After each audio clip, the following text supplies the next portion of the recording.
of La Penta. This is WICR. Hello, Iona College. Welcome back to the final segment of the Sports Vault. Jersey Joe and Big Shot Rob here for the last stretch of what we have. Now, we've been waiting to get into the story. I talked about it at the beginning, talked about it after the last one too. It's time to get into the Gincarlo Stanton megadeal. Now, this is not official yet, but CBS Sports reports that the Miami Marlins and Gincarlo Stanton have a deal in place for a record $325 million deal over a record 13 years. Now, that you look at this ahead of time, Stanton will receive a crucial early opt-out clause in addition to a no-trade provision. Rob, you look at this deal right now, what are your initial thoughts? It's crazy. Keep raising the money up. Keep giving the baseball players what they want. Keep giving them $30 million a year. This way, by the next 20 years, we'll have it up to $50 million per year that a player's playing for. This is one of the sickest deals I've ever seen, and I don't get why these teams just offer to pay so much to these players. Well, here's what I think.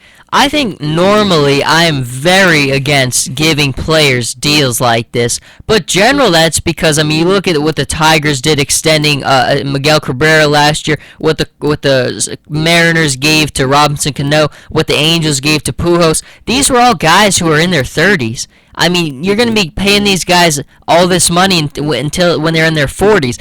Stanton's 25. So you give him this 13-year deal, he's going to be still in this through the guy's 25 and he's one of the most dynamic players in baseball. The guy's still going to be in his prime when his deal ends. So I think that part of it I like.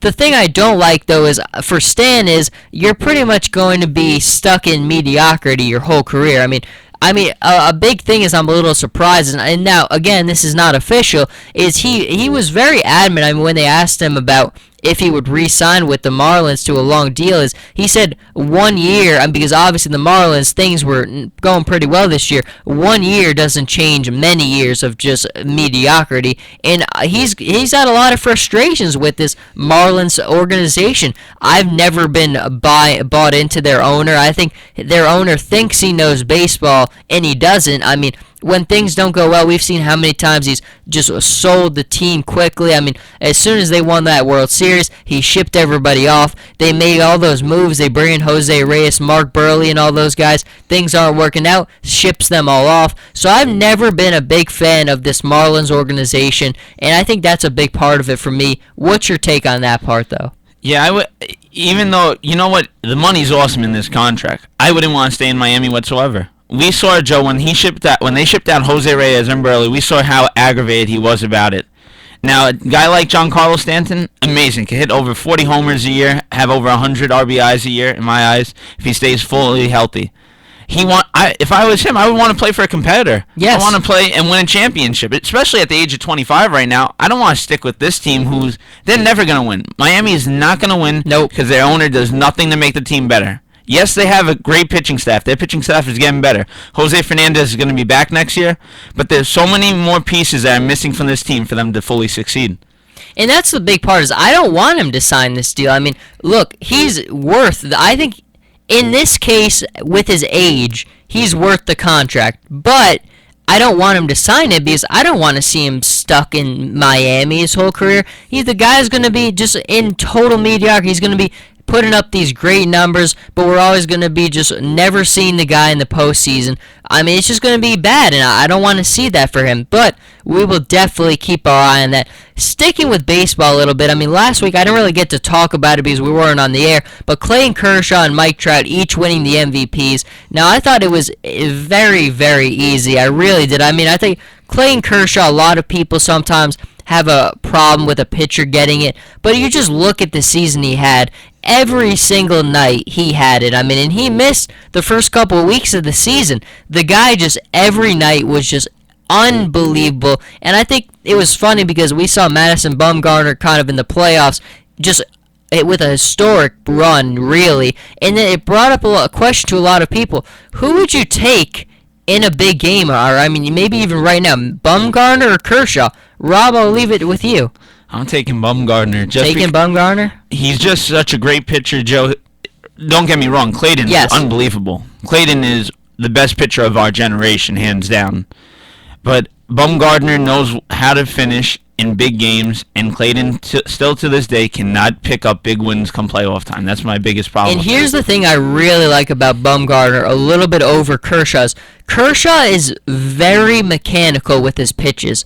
You look at the way he pitches, and it requires a lot of effort. Now, his command, I think he is the best command in the MLB. I don't think there's any other pitcher who has as good command over their pitches as Kershaw does, but it's very technical. His arm, the way he launches the ball, the way his foot always has to land in the same spot, and I think when you require as much mechanical setup as Kershaw does, it breaks you down a little bit faster.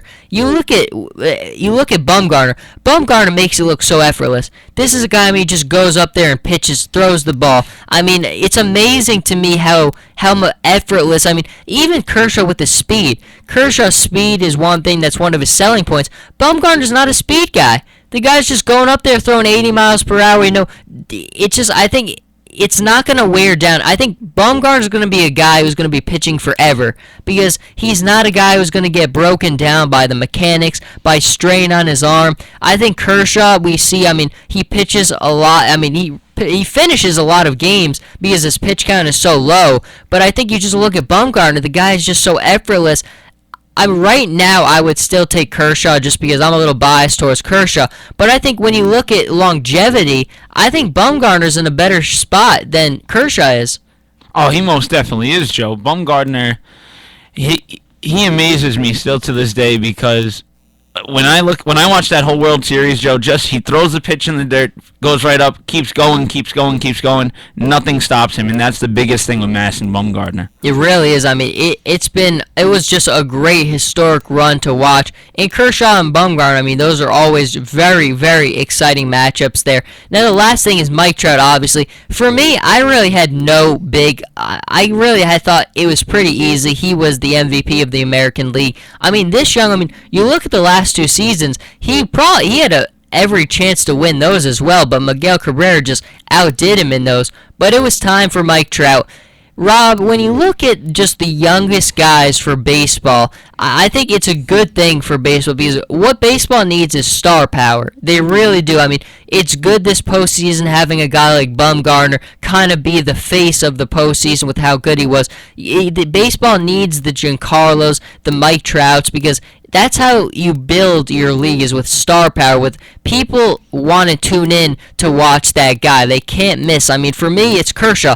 I can't miss a Kershaw start because I only get a couple of them every single year. It's more convenient. I gotta see when he's playing. I think for Mike Trout, just talk about that dynamic, though. How important he is for the future of baseball. Oh, he's so important, Joe. He is...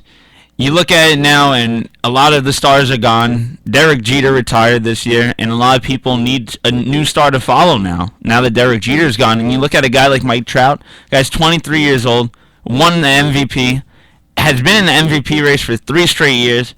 He's amazing. This guy is amazing. And even his defensive skills, he's a great center fielder. And we need young stars like this because we need some guy to follow for the next 20 years of our lives. I'm with you. It's good for baseball. Now, as we're wrapping up, the story came out about Marshawn Lynch, and I kind of forgot to talk about this in the NFL, so I kind of want to get to it now.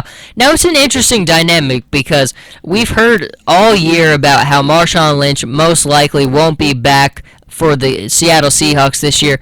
But for me, I agree partially because I think for giving a running back like him in his advanced age with the wear and tear on him, I don't think it's ever a good idea to give a running back. He's going to want some money. I don't think that's a good idea. But you just watch the guy, and the Seahawks are such a more dynamic team with him. You watch that game against the Giants last week with the 4 touchdowns. Even in this losing effort, he ran for a tough 124 yards.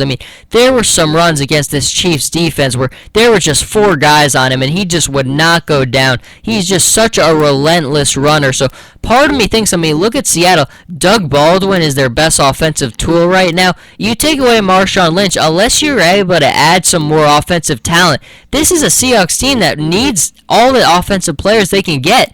and losing him would be big. I'll read you what he said. Somebody asked him about those rumors that he won't be back in Seattle next year. He said, "Do I think I'll be gone after the season? I don't know, man. The Seahawks, their front office gets in the media, talk a lot. I don't talk too much. I just play the game." That's what he said. Rob, what are your thoughts on this whole dynamic? I think the Seahawks have to find a way to keep him, Joe, because if they lose out on this guy, it's really going to kill their team. Because you know what? They lost so much on their offense, Joe. They lose Percy Harvin. Golden Tate, still to this day, I don't know why they let him go, why they just let him go in free agency. And this team needs to keep him. Marshawn Lynch, though, I think he does not like this front office right now, how they're handling him this year. And I see him just going on his own and saying, I want out. I just don't want to be part of this team, especially if you're going to treat me so cruelly after what I've done for you for the past 3 years. Well, I will say this as we end. Good luck without him, because right now, the Seahawks, it's not looking pretty offensively with the weapons they have. But that is going to do it for this week's episode of the Sports Vault. A ton of great thoughts on this day. NFL, college, talking a little baseball as well. Wish we could have gotten to the NBA a little bit. The one thing I will say, though, Rob, is poor Kobe. 44 points last night, and they lose. I mean, the Lakers, it's a disaster. It really is. Yeah, he's going to want to trade pretty soon, and you know what? I would get him. Kobe's being Kobe. He's scoring points. Yeah. Find a way to get this guy because nobody else on LA has any heart to play with him. I think he's had two 40-point games this year. I mean, he's had a 30-point, over 30, I think it's around 39 or something like that, too. The guy is just giving it everything he has. They're just awful. Yeah, this Lakers team, I really don't understand them. But you know what? The front office really did nothing to build them up this year. They didn't put any great pieces together. They Jeremy Lin, Rob, is man. not good enough? Oh, man, Jeremy Lin. I wouldn't even have him starting for me. He'd be my backup. I'm with you, though. I'm with you. Very good stuff, though. Finishing off on that note, thank you, everyone, for tuning in, and we will be back same time, same place next week. WICR presents This Moment in History. Mr. Gorbachev, open this gate. Mr. Gorbachev, tear down